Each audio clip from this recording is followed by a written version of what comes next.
What's going on, everyone? Happy Money Monday. We got a special edition. It is March Madness Money Monday. Let's get it, baby. We got a championship game tonight. We got Baylor, and they are squaring off against the undefeated Gonzaga. Gonzaga is a 4.5-point favorite in this game. I'm personally betting on Baylor to cover that spread. We will see, though. I just really think this is going to be a close game. Obviously, Gonzaga, I picked them in my bracket. I think they're going to win, but I just think this game is going to be really tight tonight, so that's where I got. We'll see. That tips off in about an hour, and that's been exciting, and so have the markets been recently.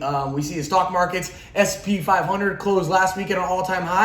It closed above $4,000. We got some more heavy hitters today, and we'll talk about kind of if we were kind of investing for the first time, how I would take that approach. But I'll let Diego get into what's hot with the market right now. Yeah, so tech stocks have been flying. We got Facebook, Google, Alphabet, Microsoft, and even Tesla just on a tear. And it kind of just goes to show that, with the pandemic kind of not ending, but at least good news, markets are reacting great. In addition to that, something that might have carried some momentum is today a 10-year legal battle ended between Oracle and Alphabet, Google, that company, about Oracle was claiming that Alphabet infringed on when they were making Android, that they infringed on their Java software. The JavaScript or whatever. Yeah, it is. and then the Supreme Court actually went all the way to the Supreme Court. They voted 6-2 against no. Alphabet was not in the wrong.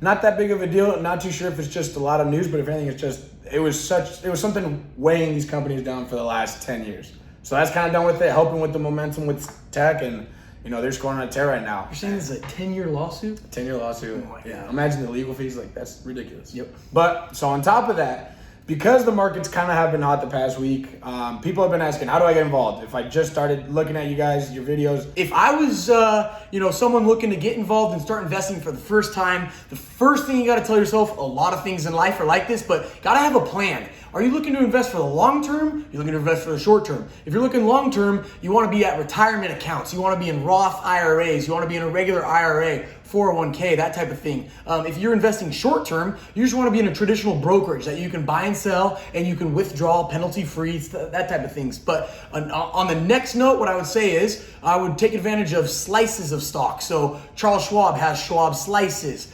Square Cash, you can buy slices of stock. Public, you can buy X amount of dollars of a stock. And that really, if you got $1,000 to start off with investing, I'd pick 10 of your favorite companies, 10 companies you think are poised to do well in the future, and just put $100 in each of them, and that way your portfolio starts to get balanced out. You get to really dip your feet in the water and see kind of, hey, this company's gone up 10%, this company's gone down 5%, but at the end of the day, my portfolio, it's doing this. But I would definitely identify what your plan is and what your strategy is, and then from there, execute on it. And I would keep building and keep putting money, dollar cost averaging it up over time, and you will be happy that you did it. The best time to invest is yesterday, and the better time to invest is today.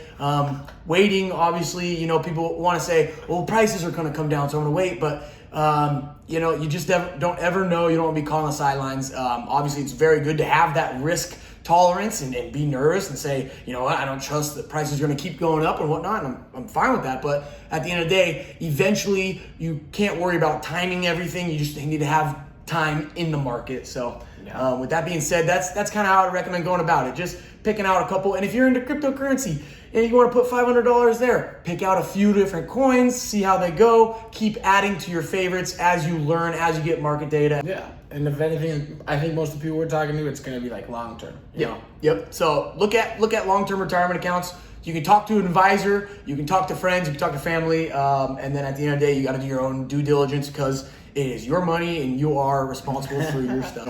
Happy Money Monday. Let's go Baylor Gonzaga. Let's have a hell of a title game. Let's keep it close, ladies and gentlemen, and we'll be in the money. We'll talk to you soon. Have a great week. We can do something super cheesy and we can be like, happy March Madness Money Monday.